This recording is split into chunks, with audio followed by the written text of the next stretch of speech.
Hey, what is going on, guys, and welcome back to TCG Madness. And in today's video, I'm finally going to get around to doing a full case break of Grand Archives. My last video, we did a booster box opening. Actually, not my last video, but a couple of videos ago, we did a booster box opening of Grand Archive. I said, would you guys like to see a full case break? A lot of you guys said yes. So in today's video, we're actually going to do the full case break. I have right here, as you guys can see, so you know I'm not BSing here, we got the full case break. As you can see, the one box is missing, like I said it was going to be.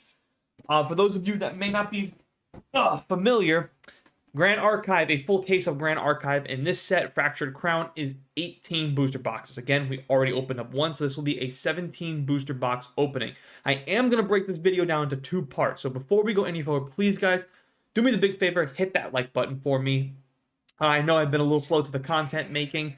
Coming back up in the month of February, I will be getting back to my regularly scheduled program. We're going to be doing more booster box openings, more giveaways, all that kind of stuff. And I am going to make up for January. So there's going to be 2 giveaways. Plus, I'm going to be giving away more free cards for the community. I think in the month of February, we're going to be doing we're going to be giving away free Pokemon cards. So if you like all that kind of stuff, again, just do me the big favor. It's all I ask. Hit that like button. It's the easiest way to show your appreciation. If you're new here, consider hitting that subscribe button. Again, this is a TCG Madness channel, but basically all TCG all the time. That's my slogan, and that's basically what I'm sticking to. I'm going to be trying to bring you guys some more new content for the month of February.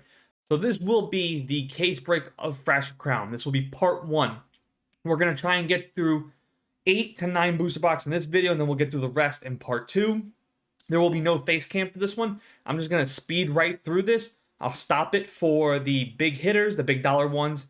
I will put tags in each individual boxes and chapters in this video, so you can either fast forward, stop, pause to kind of where you want to be. I'll also have a tag or a chapter in this video too that'll have a full breakdown of all the big hitters and stuff like that at the end of the video. So if you want to pass all of this, don't want to see the actual full length of the video, which I understand, you can go right to basically the end, where I'll do a complete breakdown of the booster boxes, and all the big hitters will be at the end of that video as well. And again, I'll put a chapter that says full breakdown. So with that being said, we're now going to go ahead and get right into the booster box openings, and I will, again, speed right through this as fast as I can. So I hope you guys enjoy this. Again, hit that like button. If you're new, consider hitting that subscribe button. And without further ado, let's get on to the booster box opening. All right, you guys, we are all set. This is box number 1 right here. Like I said, no face cam, just me doing a quick voiceover over all the other boxes. And again, we're just going to rip and go right through these. I'll stop and pause, maybe slow it down for you guys for any of the big hitters. One thing too I did notice right off the bat too with the Fractured Crown was a lot of the cards were upside down, like in the middle, like 3 cards directly in the middle, just upside down. That was pretty much the whole theme for like half the booster boxes that I opened here in part 1. Really, really annoying right there. And while we're going through all this too, I'd like for you guys to comment in this video if you guys are okay, or do you guys like this type of style of videos where we're just going through really, really fast, because this might be the way going forward I do case breaks. Normally I would break up a case break either into one really long video, or I would just break it up into like 3 or 4 parts. The problem with all that is eventually, you guys kind of lose interest, and I understand that, when you see it once or twice, by the time you see it the 3rd and the 4th time, it kind of gets a little old and a little stale. So this might be my new way of just doing case breaks, just kind of ripping through all of this really, really fast, doing voiceovers for you guys, and then maybe at the end of the video I'll slow it down and just give you guys a quick breakdown of all of it, which I'm going to do here in part 1 as well. I think too it's a perfect time for this type of video too, because we are now jumping right into set 3. I think set 3 actually released yesterday, Saturday, the 27th, so because of that, it's a perfect time to drop this video. We'll get through this entire case break, and then I'll start purchasing some booster boxes of set 3 of Fractured Crown, because you guys actually seem to like these type of videos. Yes, I am actually starting to get into this game as well. It's a very, very, very fun game. Very interesting the way the kind of like the mana reserve system works, the way you can actually play cards, the way they cost, the way you can actually use traps. I think this is a big reason why a lot of Yu-Gi-Oh players are into this type of game. It has that Yu-Gi-Oh feel where you can lay down some trap cards, but it has that little bit of Magic the Gathering touch where you're playing cards to pay for these cards. It's not like Yu-Gi-Oh where you're just playing and going and sacrificing, but the element of Yu-Gi-Oh is there a little bit with the speed of the game, I guess is where I'm trying to go with it. Like I said, I highly recommend you guys check out how to play this game, because you guys would understand a little bit more with these cards and why they, why I personally think if you wanted a second card game Like if your main card game was Pokemon or Yu-Gi-Oh, hell, even Magic the Gathering for that matter, this is a great secondary card game for you guys to just kind of jump right into. Not expensive, fun to play, not easy to pick up either, by the way. A little more complex than I think so. I think it's a little more complex anyways, but that's actually a good thing too, because you know, you don't want to just pick it up and be a master of it. You know, meta decks really don't kind of run this right now. Grand Archive, there's very unique decks across the board.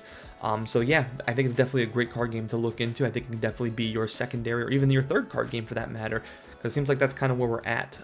Here we are now in box 2, and you guys will notice that I just ripped out some scissors, and at this point now I'm just ripping, like, cutting half the box, half the packs of the box open there. Like the right side, I'll just take all the packs on the right side, cut it open, make a big fat stack, and now we're just doing mega packs. And at this point now, this is where I figured out, okay, this was a lot faster this way. I can show you guys the cards that are really good, all of the foils and stuff like that. And then this way too, I'm getting through half the box here by doing basically a mega pack. So I thought this was a much better way of opening up a booster box rather than just going pack by pack by pack. Actually gave my arm a little bit of a break too. To be honest with you guys, when you guys do a case break and you're just ripping pack by pack open, your arm does get tired.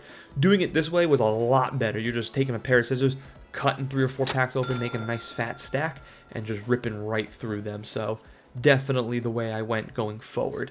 Now, one thing to also note while you guys are watching this too, and you will see as we rip through and as I kind of slow down, I'm not slowing down for every single card, just the cards that are like, you know, $1.50, the $18.99, the $4.99. Also too, you're realizing, at least I'm realizing as I'm making the video, was like, man, set 1 had a lot of heat in it. Like, I'm talking big dollar bangers. I mean, before those last 2 cards, the Majestic Spirit and the Incarnate Magistry, those 2 cards were $18.99 and the other card was $4.99. The Majestic Spirit was $4.99. The Incarnate Magistry was $18.99, and those 2 are pretty good hitters, by the way. But before that, man, we were just pulling a lot of $1.50 cards. Even the foils in this set were really not that good compared to set 1. Probably because set 1 actually had a unlimited print and a first edition print, and that print was also featured on Kickstarter. So this game got a lot of hype on Kickstarter, and that kind of helped it propel it to all the way to TCG Player. TCG Player thought it was good enough to actually put on their website. That's how good this card game is. Because not every card game goes on TCG Player. If you're a card game player or a maker or whatever, if you're someone who ever wants to maybe consider getting into the world of TCG and make your own trading card game or collectible card game, if you can get your card game on TCG Player, that is right there the big one. That will help you propel your card game to a top of the list. Will actually get your cards talked about. Will actually get your cards valued at, all that kind of stuff. If you don't get it on TCG Player, your card game might hang around but won't be around forever. You know what I'm saying? Because TCG Player is what's kind of like how we value these cards today. Fair or not, I mean, that's not up for me to decide. That's up for, you know, the players to decide. TCG Player thought it was good enough to put on their website. That's how I actually know about these card games. A card game to actually think about is Alpha Clash. I love Alpha Clash, so anybody who knows what Alpha Clash is, I love Alpha Clash. Alpha Clash is a lot of fun. However, though, Alpha Clash is not on TCG Player, so nobody knows what the cards are even valued at. Even the rares and the secret rares. It's a card game that was on Kickstarter, but can't seem to get onto TCG Player, so we just don't have a clue what these cards are worth, whether or not we should be excited when we rip open a booster box or not. Also, to the value of a booster box. All these kind of things actually matter in a card game, believe it or not. That's why it's important to try to get your card game on TCG Player. Now at this point, we're starting to see those dollar signs tick up. We've hit now a couple of good cards, $14 cards, $3 cards, $5 cards. That's the kind of stuff we like to see when you're doing a case break, especially because these booster boxes were actually not that expensive. When you have 18 booster boxes in a case and you buy the full case valued at, I think it was $777 or something like that. I think each booster box came down to like 40 bucks. $44 or $39, somewhere around there. Of course, I'll break it all down at the very end of this video, and you guys can see where, after half a case, where we're kind of at. One thing too to note about Fractured Crown, actually about Grand Archive just in general, is they need to do a better job with their foiling. Their foiling on certain cards look really good, and the foiling on other cards look like absolute trash. One thing I would like to see going forward, and I'm going to make another video about Grand Archive. I'm going to call it the good, the bad, and the ugly, where I'm going to talk about, you know, things I like, things I don't like, and things that make me a little worried about Grand Archive going forward. One thing right off the bat that is bad about this game is the foiling. Their foiling needs to get better. I would like to see some fractured foiling, some super rare, ultra rare foiling, and how about too, while we're also talking about foiling, how about some alternative arts? Alternative arts outside of the super rare, the super collective rares. And if you don't know what the super collective rare are, think of Weiss Schwarz and their signature author cards, where their artists are actually signing the cards, and it's all alternative art, and they are extremely valuable. We're talking about some of them can go up to $1,000, most of them up to $300, $400, $500. Usually that's the median range.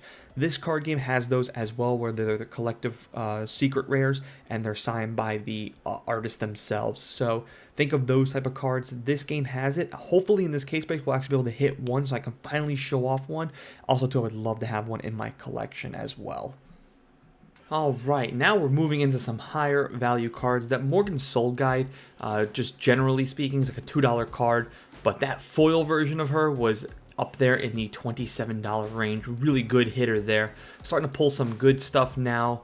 We're starting to see a lot of the Blanche, Sheltering Saints, stuff like that, $8 cards there. So after box 1 and 2, pretty slow start. Now here in 3 and 4, really starting to pick up. We now crossed into the $100 range at this point.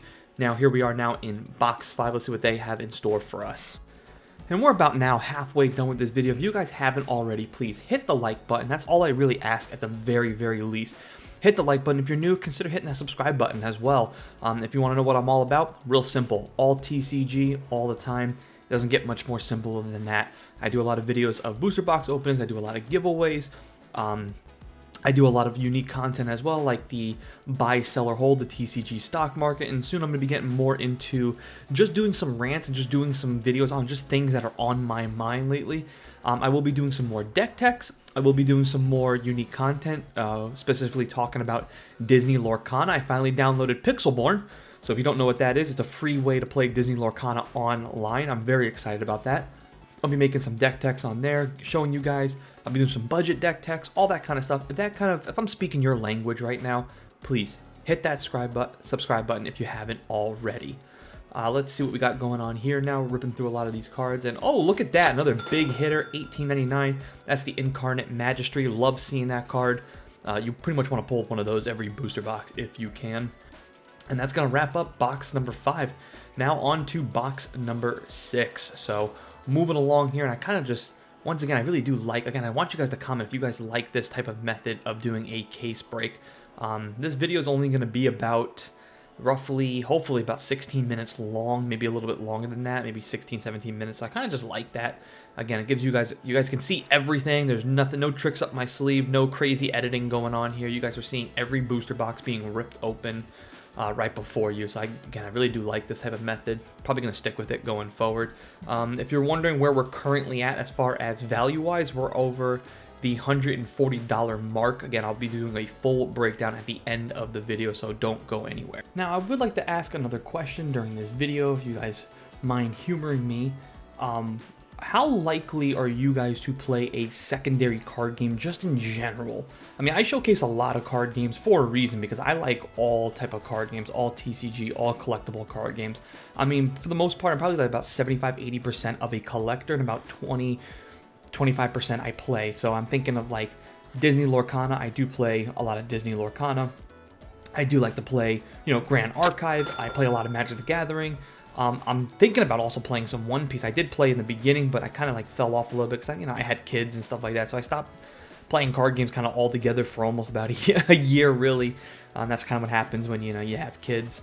But I want to ask you guys a general question. If you have a main card game out there, first of all, what is your main card game? I'm sure most of you watching probably going to say Yu-Gi-Oh! I would venture to say. Maybe Pokemon might be a second close one. But just how likely are you to play a secondary, or do you play a secondary card game? Because I'm just wondering how many else people are out there like me, basically. How many like-minded people are me, where I play, you know, I'll play a bunch of card games, really. I don't care. Board games, card games, you guys name it. I like the strategy type of game in general. I mean, I even play video games. I play a lot of turn-based games. I think of Final Fantasy, Digimon Survive, Pokemon, obviously, you know.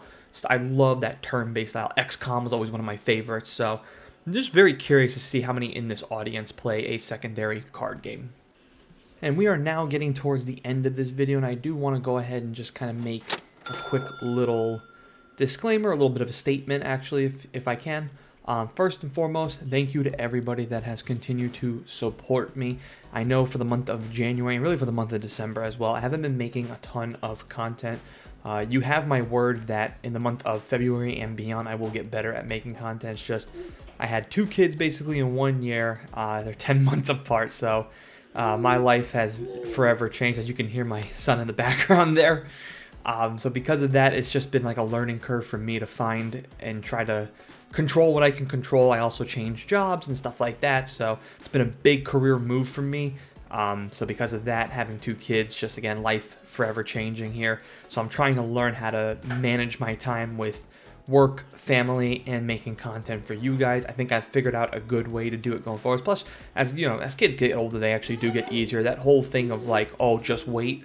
If you're a parent out there, you guys know what I'm talking about. You've heard it from everybody. You kind of just roll your eyes at it. In my opinion, as they get older, it gets much, much, much better. So I just want to thank anybody and everyone who has continued to support me, support this channel. You know, without you guys, this channel doesn't exist, basically. Even though I have a platform, I have a small platform nonetheless, and I still want to make content for you guys because, you know, at some point I really want to really make this channel grow and really make this channel pop. So hopefully this is the year we can finally do it, as, you know, hopefully life slows down just a little bit for me. So stick around now for the end as I bring you guys the breakdown as we are near the end of this video. So let's go ahead and do that right now. Alright, you guys, here is the quick breakdown. The case cost was $774 price per box, 43 even, and boxes 1 through 8 got us a total value of $211.91. So we are not even close to our break-even point. This is what I said earlier in the video. Set 1, a lot better than Fractured Crown Set 2, just on a pure value-to-value scale. It just is what it is, but, and hey, listen, I enjoy ripping open a case. Hopefully we hit one of the big hitters and get one of those, you know, collective rares, because that will turn the whole thing around. But hopefully we'll see what happens in part 2, see if we get better luck there than we did here in part 1. Hope you guys have enjoyed it. Hope you guys are looking forward to part 2. If you guys haven't already, please hit that like button. If you're new, hit that subscribe button. And I'll see you guys right back for part 2. As always, thanks for watching. Thanks for listening.